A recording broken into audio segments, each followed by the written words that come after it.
யாருக்காக அரசியல்? இப்போ சமீபத்தில் தமிழ்நாட்டில் நடந்த ஒரு பெரிய எலெக்ஷன், ஒரு பெரிய மாற்றம், நம்ம எதிர்பாராத அளவுக்கான ஒரு தலைமையினுடைய வருகை அப்படிங்கிறது தமிழகத்தில் இதுவரைக்கும் பார்க்காத ஒரு பெரிய மாற்றம். தமிழனை ஆளணும் அப்படிங்கிற ஒரு எண்ணம். அப்போ திராவிடம் அப்படிங்கிறது தமிழன் கிடையாதா அப்படின்னா, இது வரைக்கும் ஒரு 60 ஆண்டு காலம் 50 ஆண்டு காலம் பார்த்தீங்கன்னா திராவிட கட்சிகள் மட்டுமே நாட்டை ஆண்டு கொண்டிருந்த சமயத்தில் தமிழனை ஆளணும் அப்படிங்கிற ஒரு எண்ணம் உருவான பிறகு விஜய் அப்படிங்கிற ஒரு ஐகான் இன்னைக்கு தமிழகத்தினுடைய முதலமைச்சராக மாறி இருக்கிறாங்க. காலங்காலமா ஒரு ஐகானா ஒரு திரைத்துறையில் இருக்கக்கூடிய பர்சன்ஸ், ஒரு முக்கியமான எழுத்தாளர்களாக இருந்தவங்க, இவங்க மட்டுமே தமிழகத்தை ஆண்டுகிட்டு இருந்த சமயத்தில் இந்த முறையும் அப்படிப்பட்ட ஒரு மாற்றம் தான் இருக்கு. ஆனால் அது எப்படிப்பட்ட ஒன்றா நம்ம பார்க்கலாம் அப்படின்னா, விஜய் அவர்களுடைய அந்த ஒரு அரசியல் பயணம் அப்படின்றது பார்த்தீங்கன்னா திடீர்னு உருவான ஒரு அரசியல் பயணமான்னு கேட்டால் நிச்சயமாக கிடையாது. அதுக்கு முன்னாடி அரசியலினுடைய ஒரு தாக்கம், அவருடைய படங்கள்லையும் சரி அவருடைய வாழ்க்கையிலையும் சரி அரசியலினுடைய ஒரு தாக்கம் எழ நாம் செஞ்சுக்கிட்டு இருக்க இந்த வேலை அப்படிங்கிறது மக்களுக்கான ஒன்று. மக்கள் தான் நம்மளை உருவாக்கி இருக்கிறாங்க, அதனால் நம்ம மக்களுக்காக தான் செய்ய வேண்டியிருக்கு அப்படின்னு சொல்லி அவருடைய வழி வந்து விஜயகாந்த் முதற்கொண்டு ஒரு பெரிய மாற்றம், ஒரு பெரிய மாசான ஒரு என்ட்ரி அப்படின்னா விஜயகாந்த் அவர்களுடைய என்ட்ரி நம்ம சொல்லலாம். ஏன்னா அந்த சட்டமன்றம் இந்த இடமே பார்த்தீங்கன்னா அது இருந்துச்சு விஜயகாந்த் அவர்கள் வந்தப்ப. அதே மாதிரி ஒரு பெரிய மாற்றத்தை விஜயகாந்துக்கு அடுத்தபடியாக விஜய் அவர்கள் பிடிச்சிருக்கிறாங்க. ஆனால் என்ன ஒரு பெரிய வித்தியாசம் அப்படின்னா, அவர் எதிர்கட்சியாக உட்கார்ந்தாரு, இவர் வந்து ஆளும் கட்சியாக உட்காந்துருக்கிறார். இதுக்கு முன்னாடி பார்த்தீங்கன்னா இந்தியாவை பொறுத்த வரைக்கும் அரவிந்த் கெஜ்ரிவால் அப்படின்ற ஒரு பர்சன் என்ன பண்ணாங்கன்னா அரசியலில் ஒரு பெரிய மாற்றத்தையும் தாக்கத்தையும் உருவாக்குனாங்க. அது இந்தியா அளவில் பேசப்பட்ட ஒரு பெரிய அரசியல் மாறுதலாக இருந்துச்சு. ஆனால் இன்னைக்கு அதனுடைய தாக்கம் அப்படின்றது தணிஞ்சிருக்கு. அப்போது நம்ம விஜய் அவர்கள் வந்திருக்காங்க அப்படின்ற பட்சத்தில் இந்த மாற்றம் நிலைக்குமா அப்படின்ற ஒரு கேள்வி நமக்குள்ள இருக்கும். இப்போ வந்துட்டாங்க, அரசியல் தெரியாத ஒருத்தர் அரசியல் ஆண்ட அப்படி இருக்கும். ஓப்பனாக ஒரு விஷயத்தை நம்ம பேசி ஆகணும்ல, உண்மை அதுதான். விஜய் அவர்களுக்கு அரசியல் தெரியுமா அப்படின்னு கேட்டால் நிச்சயமாக கிடையாது. அப்போ எந்த ஒரு தைரியத்தில் இத்தனை மக்களினுடைய ஒரு சப்போர்ட் அப்படின்றது அவருக்கு கிடைச்சிருக்கு அப்படின்னா மனசுன்ற ஒரு கான்செப்ட் தான்.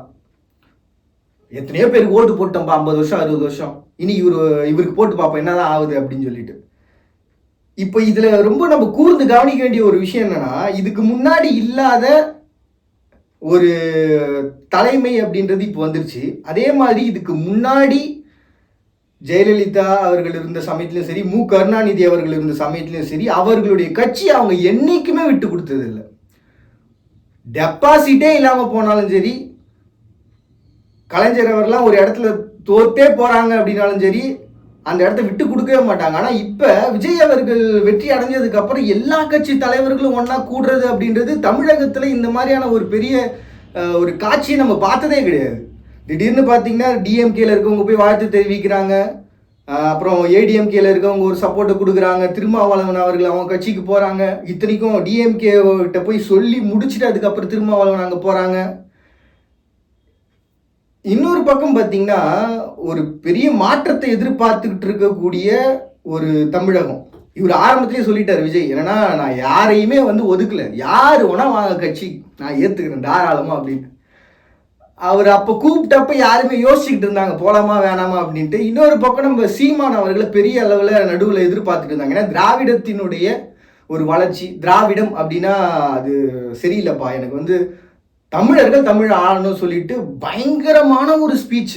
யாருமே வந்து என்னடா இது ஒரு அரசியலை கேள்வி கேட்குற ஒரு ஆளா, அது வரைக்கும் டீ கடையில் கூட உட்காந்து பேசுறதுக்கு பயந்துக்கிட்டு இருந்தோம். ஆனால் ஒரு அரசியல் தலைவரை பார்த்து எதிர்த்து கேள்வி கேட்ட உடனே இளைஞர்கள் மனசில் பயங்கரமான ஒரு பூரிப்பு, யார் அவன் வெளுத்து வாங்குறாரு அவர் அப்படின்னு சொல்லிட்டு சீமானவர்களை நம்ம வந்து பயங்கரமாக பேசிக்கிட்டு இருந்தோம். ஆனால் அதை மக்கள் ஏற்றுக்கிறதுக்கு தயங்கிக்கிட்டே இருந்தாங்க. ஏன்னா அது வரைக்குமே திராவிட கட்சிகளையும் கலைஞர் அவர்களுடைய எழுத்துக்களையும் அவருடைய கான்செப்ட் இது எல்லாமே பார்த்தீங்கன்னா மக்களை பெரிய அளவில் கவர்ந்துருச்சு. ஏன்னா அவர் ஆரம்பித்த காலகட்டத்தில் எதுவுமே இல்லாமல் நம்ம நிறைய இடத்துல கேள்விப்பட்டிருப்போம்ல, அவர் வந்து அந்த சோடா கூட குடிக்கிறதுக்கு பணம் இல்லாமல் இருப்பார், அதுக்கப்புறம் இன்னைக்கு பார்த்தீங்கன்னா தமிழகத்தினுடைய ஒரு மிக சிறந்த ஒரு ஆளும் குழுமம் இருக்கக்கூடிய ஒரு இடம் அப்படின்னு சொல்லிட்டு. அண்ட் இன்னொரு புறம் பார்த்தீங்கன்னா ஜெயலலிதா அவர்கள் அவங்களுடைய திறமை அப்படின்றது பார்த்தீங்கன்னா நம்மளால, ஏன்னா கொரோனா வந்த டைம் பீரியட் எடுத்துக்கோங்களேன், கரெக்டாக அந்த சமயத்தில் எல்லாத்தையும் லாக் பண்ணி பக்காவாக க்ளோஸ் பண்ணி முடிச்சாங்க. அந்த திறமை, உலக நாடுகளோட திறமை, அத்தனை லாங்குவேஜ் அவங்களுக்கு தெரியும்.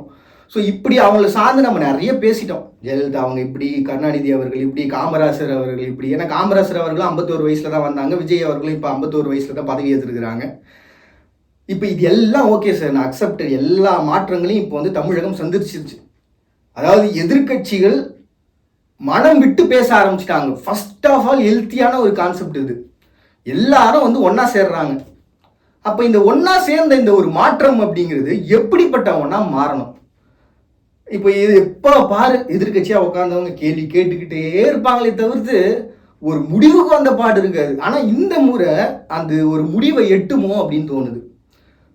ஆளும் கட்சியும் எதிர்கட்சியும் சேர்ந்து வேலை செய்கிற ஒரு அரசா இந்த 5 வருஷம் இருக்குமோன்னு தோணுது. அப்படி இருந்தால் அப்போ தமிழகம் சிறந்த ஒரு தமிழகமாக இருக்கும்ல. வெறும் பேச்சு வாக்கில் ஒரு கேள்வியை மட்டும் எழுப்பிடாம, அந்த கேள்விக்கு வெறும் பேச்சு வாக்கில் பதிலை மட்டும் சொல்லிடாம, அது ஒரு அதிகாரப்பூர்வமாக ஒரு சரியான முறையில் மக்கள்கிட்ட போய் சேரணும். First of all லஞ்சங்க.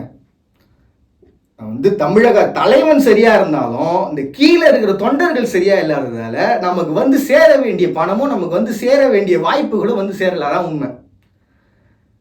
இப்போ தலைமை பொறுப்பில் இருக்க பர்சன்ஸ் வந்து புது ஆட்களாக இருக்கிறதால அவங்க கொடுக்குற பணம் அப்படின்றது கடைநிலையில் இருக்கக்கூடிய ஒரு ஊழியனுக்கு வந்து சேர்ந்துடும். இப்போ என்னன்னா பிரச்சனை, இப்போ கூட சேர்ந்துருக்கிறாங்களே அரசியல் கட்சி தலைவர்கள், அவங்க யாரும் அரசியலை சொல்லித்தராம இருந்தா போதும். சொல்லித்தராம இருந்தாலே இந்த அரசியல் ஒரு நீடித்த ஒரு அரசியலா எப்படி என்டிஆர் அவர்களை வந்து புகைப்படத்தை வச்சு வணங்கிக்கிட்டு இருக்காங்களோ அந்த மாதிரி ஒரு பயங்கரமா அதிசிறந்த ஒரு அரசியலா மாறதுக்கு ஒரு வாய்ப்புன்றது நிச்சயமா இருக்கு. இப்போ இந்த அரசியலை பொறுத்த வரைக்கும் பார்த்தீங்கன்னா நான் எதிர்பார்க்குற ஒரு விஷயம், நான் ரசித்த ஒரு விஷயம், சைக்காலஜிக்கலாக ஸ்பிரிச்சுவல் சைக்காலஜிக்கலாக நான் பார்க்குறேன்னு வச்சுங்களேன். முதல்லாம் பார்த்தீங்கன்னா ஒரு விஷயத்த பேசுவாங்க, என்னென்னா தஞ்சாவூர் கோவிலுக்குள்ளே நுழைஞ்சிட்டாங்க அப்படின்னா தலைவர் இறந்துடுவார். அதேமாதிரி தலைவர்கள் சில இடத்துக்கு போனாங்கன்னா அவங்க வந்து சரியில்லை, வால் நட்சத்திரம் பார்த்தாங்க அப்படின்னா இறந்துடுவாங்க. ஏன்னா அரசர்கள் காலத்துலேருந்து இந்த விஷயங்கள்லாம் இருக்குது. வால் நட்சத்திரம் பார்த்துட்டு அவங்களுடைய இறப்பு ஒரு நாள் வந்து அழிஞ்சிரும். அதே மாதிரி ஜெயலலிதா அவர்கள் இந்த சமயத்தில் பார்த்தீங்கன்னா மழை பெய்யும், இவங்க இருந்தாங்கன்னா மழை பெய்யாது, இவங்க இருந்தாங்கன்னா சொர்க்கமாக இருக்கும் பூமி, இவங்க இருந்தாங்கன்னா நமக்கு ஒரு வாட்டம் தான் இருக்கும், அதாவது வானம் பார்த்த பூமியாக மாறிடும். அப்படி இப்படின்னு சொல்லிட்டு ஏகப்பட்ட கருத்துக்கள்ன்றது ஸ்பிரிச்சுவலாக நம்ம பேசிக்கிட்டு தான் இருக்கிறோம். ஒரு சைடு இல்லைன்னு நம்மளால் மறுக்கவே முடியாது. ஆனால் இந்த முறை வந்திருக்கக்கூடிய ஒரு பர்சன் அப்படின்றவங்க ஸ்பிரிச்சுவலாக ஒரு பெரிய ஸ்ட்ராங்கான ஒரு பர்சனாக நான் பார்க்குறேன். ஏன்னா அவங்கள பொறுத்த வரைக்கும் ஒரு தன்னம்பிக்கைன்ற ஒரு கான்செப்ட் மட்டும் தான் இருக்குது. மற்றபடி நம்ம வந்து இந்த எலுமிச்சம்பழம் கான்செப்ட், இதுக்காக வந்து பூஜை பண்ணுறாங்க, இந்த மாதிரி எதுவுமே நம்ம பார்க்க முடியல. அதே மாதிரி ஒரு வெளிநாடுகளினுடைய ஒரு தொடர்பு அப்படின்றது உங்களுக்கு கிடைக்குது. அப்போது ஸ்பிரிச்சுவல் அப்படின்ற இடன்றது பார்த்தீங்கன்னா இந்த காலகட்டத்துக்கு வந்து ஒரு 0 லெவலுக்கு மாறிடுச்சு. மக்களுடைய தன்னம்பிக்கை, அக்கா தங்கச்சி இருக்கிறாங்க, குடும்பம் இருக்குது, குழந்தைங்க முதற்கொண்டு எனக்கு சப்போர்ட் பண்ணுதுப்பா அப்படின்ற பட்சத்தில் கண்ணு படுறது இந்த மாதிரியான கான்செப்ட்லாம் டோட்டலாக கிடையாது. வேணா ஒரு ஆட்சியை பார்த்தோம்னா கண்ணு படலாம், அந்த மாதிரி ஒரு மாற்றத்தை பார்க்கலாம். ஸோ ஸ்பிரிச்சுவலாக நம்ம பார்த்தோம் அப்படின்னா மக்களுடைய சப்போர்ட், ஏன்னா மக்கள் தான், ஏன்னா கடவுள் மக்களால் உருவானவங்க தான், அது நம்மளால் மறுக்கவே முடியாது. ஏன்னா கடவுள் வந்து மக்களால் தெரியப்படுத்தப்பட்டவங்க கூட நம்ம சொல்லிக்கலாம். அப்போ ஸ்பிரிச்சுவலாக பார்த்தீங்கன்னா மக்களுடைய ஒரு ஆதரவுன்றது விஜய் அவர்களுக்கு இருக்குது. ஸோ ஸ்பிரிச்சுவலாக நம்மளால் எதுவுமே பண்ண முடியாது. இந்த வால் நட்சத்திரம் பார்க்குறதோ இல்லாட்டி தஞ்சாவூர் கோயிலுக்குள்ள நுழைஞ்சாதானே ஆகிடும் அப்படின்னு சொல்லிட்டு, ஏன்னா ராகுல் காந்தி காலத்துலேருந்து அந்த விஷயங்கள் இருக்குது. ஸோ அந்த மாதிரி எந்த கான்செப்டும் இதுக்கப்புறம் நம்ம பேச போகிறது கிடையாது. அப்போ ஸ்பிரிச்சுவலாக ஸோ டோட்டலி ஸ்ட்ராங். சைக்காலஜிக்கலாக நம்ம எடுத்துக்கிட்டோம் அப்படின்னா விஜய் அவர்களுடைய மாசான ஒரு என்ட்ரி, நம்ம எப்படி வந்து அஜித் சார் வந்து ஒரு என்ட்ரியை வந்து படத்தில் கொடுத்தா அப்படியே மக்கள்லாம் ஒரு பெரிய ஒரு ஹாப்பினஸ்குள்ளே வராங்களோ, அப்படி இப்போது அந்த சட்டப்பேரவைக்குள்ளே வந்து விஜய் என்ட்ரி ஆறாரு அப்படின்னாலே எல்லாருக்கும் ஒரு எனர்ஜியாக இருக்குது. இது வரைக்கும் பார்க்காத ஒரு இளைஞர்கள்லாம் கூட இப்போ வந்து டிவி உட்காந்து பார்த்துட்டு இருக்காங்க, என்னடா பேசுகிறாங்க பார்ப்போண்டா அப்படின்னு சொல்லிட்டு. அப்போ அரசியல் தெரியாத, அரசியல் புரியாத, அரசியல் நம்ம தெரிஞ்சுக்கணுமான்னு நினைக்கக்கூடிய இளைஞர்கள் முதல்ல கொண்டு அந்த அரசியலை தெரிஞ்சுக்கிறதுக்கு உள்ளே வர ஆரம்பிச்சிட்டாங்கன்னு அர்த்தம். அப்போ இனிமேல் போராட்டங்கள் அப்படின்றது நடக்குமா அப்படின்னு பார்த்தா நிச்சயமாக நடக்கிறதுக்கு வாய்ப்பே கிடையாது. ரீசன் என்ன அப்படின்னு பார்த்தீங்கன்னா, இப்போ திராவிட கழகங்கள் இருந்தாலும் சரி, அவங்களே மனம் விட்டு வெளில வந்துட்டாங்க. அது எவ்வளோ பெரிய மாற்றம், அது எவ்வளோ பெரிய அக்செப்டன்ஸ். முதல்ல அதுக்கு தான் நம்ம பெரிய வாழ்த்துக்களை சொல்லணும். நிச்சயமாவே அது வந்து திராவிட கட்சிகளுக்கு நம்ம கொடுக்கக்கூடிய ஒரு பெரிய சப்போர்ட்டாக அது இருக்கும். ஏன்னா அவங்களுடைய அந்த மனசு வந்து பெருசு. சும்மா ஏனோ தானோ ஒரு பேட்டியில் நின்றுக்கிட்டு அவர் வந்து ஒரு அடிதடி வீரர், அவரை பிடிக்கிறது கொஞ்சம் கஷ்டம், ஒரு மாசான வீரர் கொஞ்சம் கட்டி பிடிக்கிறது கஷ்டம், அந்த மாதிரி எதுவுமே பேசாமல் அழைச்சி பேசிட்டாங்கல்ல, அதுக்கே நம்ம ஒரு பெரிய வாழ்த்து சொல்லி ஆகணும். உண்மையாக அது பெரிய விஷயம். நார்மலாக எல்லாராலையும் பண்ண முடியுமான்னு தெரியல, அதை பண்ணிட்டாங்க. அப்போ இதுக்கப்புறம் இவங்களுடைய ஆட்சி அப்படின்றது எப்படிப்பட்டதாக இருக்கலாம் அப்படின்னா, சென்ட்ரல் கவர்மெண்ட்டினுடைய ஒரு பெரிய ஆளுமைக்குள்ள நம்ம மறைமுகம் மாட்டிருக்கிறது உண்மை. அந்த மறைமுகத்தை உடைக்கிற ஒரே கான்செப்டாக இருக்கணும். ஏன்னா ஜெயலலிதா அவங்க இருந்தப்ப சென்ட்ரல் கவர்மெண்ட்டே அடித்தாங்க. அமைச்சர்கள் இத்தனை பேர் இருக்காங்க, மம்தா பானர்ஜி அவங்களும் ஜெயலலிதா அவங்களும் சேர்ந்து அந்த இடத்துல ஒரு பெரிய அதிகாரத்தை உருவாக்குனாங்க. அப்படி ஒரு அதிகாரத்தை தமிழகத்தை சார்ந்த ஒரு ஒற்றுமையும் யூனிட்டியும் காட்டுச்சுன்னா, தமிழகத்தை சென்ட்ரல் கவர்மெண்ட் எந்த நிலையிலையும் ஒரு கேள்வி எழுப்பிட்டு அவங்ககிட்ட ஒரு சஜஷன் கேட்டுட்டு தான் இந்த வேலையும் செய்கிற மாதிரி இருக்கும். அப்போ அந்த அளவுக்கு ஒரு ஆளுமையை கிரியேட் பண்ணுற அளவுக்கான ஒரு பவர்ஃபுல்லான ஒரு கவர்மெண்ட்ன்றது இப்போது நடந்துக்கிட்டு இருக்கு. அண்டு உலகத்துக்கு வந்துடுவோமே சைக்காலஜிக்கலாக, இப்போது இந்த மாதிரி ஒரு சப்போர்ட் கிடச்சிருச்சு. இவங்க என்ன பண்ணால், வெறும் இப்போ நம்ம தமிழ்நாடு மட்டும் பேச வேண்டாம், உலகம் முழுக்க பேசுவோம். உலகம் முழுக்க இருக்கக்கூடிய அரசியல், இப்போ இந்த அரசியல்வாதிகளில் இவ்வளவு மாற்றங்கள் ஒரு இடம் பார்த்துருச்சுல, இது எல்லாமே ஒரு செயின் ரியாக்ஷன் மாதிரி தான். ஒரு இடத்துல ஒரு சரியான ஒரு தரமான மாற்றம் நிகழ்ந்துருச்சுன்னா உலகம் முழுக்க அது நடக்க ஆரம்பிச்சிடும். இப்போது முதல்ல ஒரு போராளிகள் இருந்தாங்க, அவங்க வந்து என்ன பண்ணுவாங்கன்னா ஒரு போராட்டங்கள் நடத்திட்டே இருக்கு. ஈழத்தமிழர்களுடைய பிரச்சனை முதற்கொண்டு நம்ம இன்னைக்கு வரைக்கும் போராட்டிகிட்டு இருக்கோம். அது அவங்க பண்ணாங்க அந்த சமயத்தில், இப்போ நீங்கள் அந்த கேள்வி கேட்கல, அந்த சமயத்தில் நீங்கள் இல்லை, இப்போ நாங்கள் இந்த சமயத்துக்கு வந்திருக்கோம், 5 வருஷம் எங்களுக்கு டைம் இருக்குது, நாங்கள் இதை பண்ணுவோம் அப்படின்னு சொல்லிட்டு வெறும் கேள்விகளாக குழப்பமாக மட்டுமே இல்லாமல் நடைமுறைக்கு வரப்போகுது. அப்போ மக்களுக்கு இந்த அரசியல்வாதிகள் செய்ய வேண்டிய விஷயம் என்னன்னா, ஃபர்ஸ்ட் ஒரே ஒரு விஷயத்துல இந்த உலகம் அடுத்த ஒரு 10 வருஷத்துக்கோ 15 வருஷத்துக்கோ கான்சென்ட்ரேட் பண்ணாங்கன்னா இந்த ஒட்டுமொத்த உலகமும் சிறந்த உலகமா மாறும். ஒரே விஷயம்தான் ஹெல்த். எல்லாருடைய வாழ்க்கையிலும் முதல் அத்தியாவசியமான தேவைன்றது ஹெல்த் மட்டும்தான். அதனால தான் பார்த்தீங்கன்னா பிரதமராக இருக்கவர் கூட பார்த்தீங்கன்னா யோகா பண்ணுங்க, அதுக்காக வீடியோஸ்லாம் எடுத்து போட்டுட்டு இருந்தாங்க.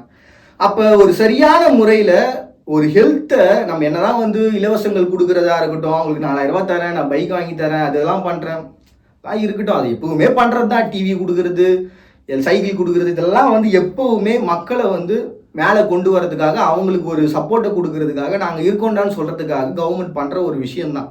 ஆனால் கவர்மெண்ட் பண்ண வேண்டிய ஒரு விஷயம் என்னென்னா, இப்போ இருக்கக்கூடிய ஹாஸ்பிட்டாலிட்டி, இந்த ஹாஸ்பிட்டல்ஸ் எல்லாத்தையும் ஒழிச்சு எவ்வளவுக்கு எவ்வளவு குறைக்க முடியுமோ, எவ்வளவுக்கு எவ்வளோ ஹாஸ்பிட்டல்ஸை குறைக்க முடியுமோ அவ்வளவு குறைச்சாங்க அப்படின்னா இந்த உலகம் ஒரு ஹெல்த்தியான ஒருத்தவங்களாம் மாறுவாங்க. ஏன்னா இந்த படிப்பு சொல்லித்தரதா இருக்கட்டும், அது அவங்களுடைய வாழ்வியல் பேஸ்டு, ஒன்றுமே அதை நம்மளால் எதுவுமே செய்ய முடியாது. நீங்கள் என்ன தான் இந்த சிபிஎஸ்சியிலேருந்து இந்த தமிழ் வழி கல்வியாக இருக்கட்டும், இல்லை இங்கிலீஷு, ஆங்கிலம், ஹிந்தி, என்ன லாங்குவேஜ் வேணால் கொண்டு வந்து ஒரு ஸ்கூல் ஓப்பன் பண்ணுங்களேன், படிக்கிறதுக்கு ஆள் வரதான் போகிறான். முதல்ல எல்லா நாடுகளில் இருக்கக்கூடிய தலைவர்களும் செய்ய வேண்டிய ஒரே விஷயம் ஹெல்த். அது நீங்கள் ரிசர்ச்சுக்குன்னு ஒரு தனியாக ஆட்களை வச்சாலும் சரி, இல்லாட்டி ஒரு குழுக்களை உருவாக்குனாலும் சரி, இல்லாட்டி என்ன சொல்கிறது, ஏன்னா நடுவில் கொரோனாலாம் வந்த சமயத்தில் திடீர்னு ஒரு பச்சையிலையை வந்து கண்ணில் ஊற்றுனாங்க, சரியாக போச்சுன்னு சொல்லிட்டு ஒரு சைடு பேசிட்டு இருந்தாங்க. சில டைம் பார்த்தீங்கன்னா இந்த வாட்டரை வந்து நான் பெட்ரோலாக மாத்திரன்னு சொல்லி பேசிட்டு இருந்தாங்க. இவ்வளோ விஷயங்கள் இருக்குது. அதுவும் இல்லாமல் பார்த்தீங்கன்னா ஒரு பனை மரத்துக்குன்னு சொல்லி தமிழ்நாட்டில் தனி ஒரு ரிசர்ச் சென்டரே வச்சுருக்கிறாங்க. இவ்வளவு பணங்களும் இவ்வளவும் நம்ம செலவழிக்கிற ஒரு வேலை ஒன்று நடக்குது அப்படின்னும் போது ஒரு குழு அமைச்சு தமிழகத்தினுடைய ப்ளஸ் என்ன, ஹெல்த் ரீதியாக ஆதி தமிழர்கள் வாழ்கிறாங்க, அதாவது ரொம்ப ஏன்ஷியண்டான ஜீன் இங்கே இருக்குது, இவ்வளோ விஷயங்கள் இங்கே வந்து நம்ம கொரோனா டைமில் பேசிகிட்டு இருந்தோம், ஞாபகம் இருக்குங்களா? இதை மறுபடியும் ரீக்ரியேட் பண்ணி நமக்கு முன்னாடி வாழ்ந்தவங்களுடைய ஹெல்த் எப்படிப்பட்டது, நாம் இப்போ எப்படி வாழணும், நம்மளுடைய ஃபுட் கல்ச்சர் எப்படிப்பட்டதாக மாறி இருக்கணும், நம்ம என்னென்ன சாப்பிடணும் என்னென்ன சாப்பிடக்கூடாது. இப்போ நம்ம ரோட்டில் போகிறோம், அங்கங்கே பாக்கெட்டில் விற்கிறாங்க, திடீர்னு பார்த்தீங்கன்னா இதுக்கு வந்து ரைடு வந்துட்டாங்க, இந்த ப்ராடக்ட்ஸ் வந்து சரியில்லை, பவுடர் போட்டால் ப்ராப்ளம் வருது, அதுக்காக வந்து பார்த்தீங்கன்னா கோடிக்கணக்கில் நஷ்டஈடு வாங்குறாங்க அப்படின்னு சொல்லிட்டு எவ்வளோ கான்செப்ட் இருக்குது. ஒரு கவர்மெண்ட்டாக ஒரு 5 வருஷம் விஜய் அவர்கள் பண்ண வேண்டிய ஒரே விஷயம் ஹெல்த் மட்டும்தான்.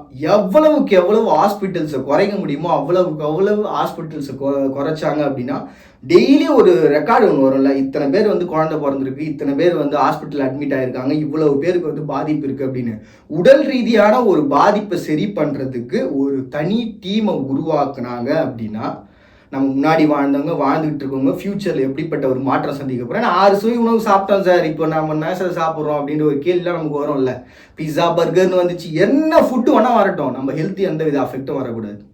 அதுக்கு என்ன வழியோ அதுக்குன்னு ஒரு டீம் அவங்க உருவாக்கிட்டாங்க அப்படின்னா, எப்படி ஒரு பனைமரத்துக்குன்னு தனியாக ஒரு டீமை உருவாக்கி அதுக்காக இன்னைக்கு ஃபாரின் லெவலில் அதுக்கான ரிசர்ச்ன்றது நடந்துக்கிட்டே இருக்குது. ஒரு மரம் எப்படா இவ்வளவு ஹெல்த்தியாக இருக்கு, ஏன்னா இப்போ பனைமரம் இல்லாத ஊரில் வாழக்கூடாதுன்னுவாங்க. அது எவ்வளவுக்கு எவ்வளோ உயரம் வளருதோ அவ்வளவுக்கு அவ்வளோ வந்து கீழே வந்து பார்த்திங்கன்னா தண்ணி இருக்கும். அப்போ தண்ணி இருக்கிறத கண்டுபிடிக்கிறது முதற்கொண்டு ஓலை பின்னிப்பா, என்னடா இது சம்மந்தமே இல்லாமல் ஹெல்த்துன்னு ஒன்று பேசுகிறேன்னு ஒன்று பனைமரம்னு ஒன்று பேசிகிட்டு இருக்கு, என்னடா கான்செப்ட் அப்படின்னா, ரிசர்ச் சென்டர்ஸ் தான் மேட்ரு. இப்போ இந்த ரிசர்ச் சென்டர்ன்றது இதுக்காக வச்சு தமிழகம் ஹெல்த்துக்காக வைக்கணும். முன்னோர்களை நம்ம நிச்சயமாக நினச்சி பார்க்கணும். எப்படி வந்து டிஎம்கே அவங்க இருந்த சமயத்தில் கருணாநிதி அவர்கள் வந்து காவிரி பூம்பட்டினம் முதற்கொண்டு குஜராத்தில் ஒரு இடத்த கண்டுபிடிச்சாங்க. இப்போ கொடுமணல் நாகரிகம்னு சொல்லிட்டு ஒன்று கண்டுபிடிச்சாங்க. நீங்கள் ஏன்ஷியன்ட்டில் பயங்கரமாக நம்ம வந்து சிந்து சமவெளி நாகரிகம் பேசிகிட்டு இருக்கோம். அதெல்லாம் தாண்டி கொடுமணல்ன்ற ஒரு நாகரிகம் இருக்குது, கீழடின்ற ஒரு நாகரிகம் இருக்குது. இதெல்லாம் நம்ம வெறும் பேசு பொருளாக இருந்துகிட்டு இருக்கு. இதை அப்படியே கன்வெர்ட் பண்ணி நம்மளுடைய ஹெல்த்து, அவங்க வாழ்ந்த ஹெல்த் எப்படி இருந்துச்சு, முன்னாடி வாழ்ந்தவங்க எப்படி வாழ்ந்தாங்க, அதுக்கப்புறம் அதுக்கு என்னென்ன மெடிசன்ஸ் அவங்க கண்டுபிடிச்சாங்க அப்படின்னு சொல்லி, இதுக்கு முன்னாடி நமக்காக வாழ்ந்த சித்தா மெடிசன்ஸ்லேருந்து மூலிகைகள் முதற்கொண்டு, ஏன்னா நம்மளுடைய மேகமலை இந்த மாதிரி வந்து இடங்கள்லாம் பார்த்தீங்கன்னா முழுக்கவும் மூலிகைகள் தான் நிறைஞ்சிருக்கக்கூடிய ஒரு பிளேஸு. அதனால தான் பார்த்தீங்கன்னா அடிக்கடி அந்த விஷயங்கள் இருக்குது. ஏன்னா இப்போது ஒரு நியூஸ் ஒன்று இருக்குது, அது உண்மையாக போய் எனக்கு தெரியாது. அடிக்கடி வந்து பார்த்தீங்கன்னா தீப்பத்தி எரியுது அப்படின்னு சொல்லிட்டு, அது எதுக்காக பண்ணுவாங்க அப்படின்னு பார்த்தீங்கன்னா, அங்கே இருக்கக்கூடிய மூலிகைகளை இல்லீகலாக எடுக்கிறதுக்காக இந்த விஷயங்கள்லாம் நடக்குது அப்படின்னு சொல்லிட்டு. ஸோ இப்படிப்பட்ட மறைமுகமான விஷயங்கள்லாம் இருக்குது. அதே மாதிரி பார்த்தீங்கன்னா செரான்ன்ற ஒரு கம்பெனி பார்த்தீங்கன்னா மேற்கு தொடர்ச்சி மலைகளை முழுக்கும் வந்து கண்ட்ரோல் எடுத்து அங்கே வந்து ஒரு ரிசர்ச் சென்டர் நடத்தலாம்னு நினச்சாங்க. இவ்வளவு வளங்கள் நிறைஞ்சிருக்க ஒரு பிளேஸு. அப்போ நம்மளுடைய ஹெல்த் எப்படின்னா, முன்னாடி வாழ்ந்தவங்க அவங்க எப்படி வாழ்ந்தாங்க, அவங்களுடைய ஹெல்த் எப்படிப்பட்டதாக இருந்துச்சு, அதை பற்றியான ஒரு ரிசர்ச். ஏன்னா எவ்வளவோ கவிஞர்கள், எழுத்தாளர்கள், முதல்ல வேல்பாரி புத்தகம் நீங்கள் படிச்சிங்கன்னா உங்களுக்கு தெரியும், அவ்வளவு மூலிகைகள் இருக்குது அப்படின்னு சொல்லிட்டு. ஸோ அப்படி ஒரு முழுக்க ஒரு அறிக்கையை வந்து வெளியிடணும். அந்த அறிக்கைக்கு அப்புறமா இப்போ ப்ரெசன்ட் லைஃப்பில் இருக்கக்கூடிய நம்மளுடைய மருத்துவம், ஏன்னா சாதாரண விஷயம் இல்லை, அவங்களும் அவ்வளவு பாடுபட்டுருக்குறாங்க. நமக்கு எதாவது கை கால் உடஞ்சா கூட சரி பண்ணுற அளவுக்கு கண்ணே போனாலும் சரி, காதே போனாலும் சரி, புதுசாக உருவாக்கிடுறாங்க. அப்படிப்பட்ட ஒரு விஷயம் இருக்குது. ஸோ இவங்க 2 பேரையும் மிங்கிள் பண்ணுறதுன்றது பெரிய வேலை. இவங்கக்கிட்ட இருக்கக்கூடிய ப்ளஸ்ஸும் இவங்கக்கிட்ட இருக்கக்கூடிய ப்ளஸ்ஸும், அகம் சார்ந்த வியாதிகளை குணப்படுத்த முன்னோர்கள், நம்மளுடைய புறம் சார்ந்த வியாதிகளை குணப்படுத்த ப்ரெசன்ட் லைஃப், இப்படி இந்த 2த்தையும் மிங்கிள் பண்ணி ஹாஸ்பிட்டாலிட்டி அப்படின்றது அவசியமான தேவையான இடங்கள்ல மட்டும் இருக்கிற மாதிரி பண்ணாங்கன்னா மக்களினுடைய எண்ணிக்கை ஹாஸ்பிட்டலில் குறையும் பொழுது நாடுகளினுடைய வளர்ச்சி அபரிவிதமாக இருக்கும். மறுபடியும் எல்லாரும் இதே போல ஒரு அழகில் தருணங்களை சந்திக்கிறாங்க. உங்கள்கிட்ட விடைபெறுது நான் உங்கள் பாண்டியன். நீங்கள் பார்த்துட்டு இந்த நிகழ்ச்சி இன்ட்ரெஸ்டிங் இன்ஃபோ.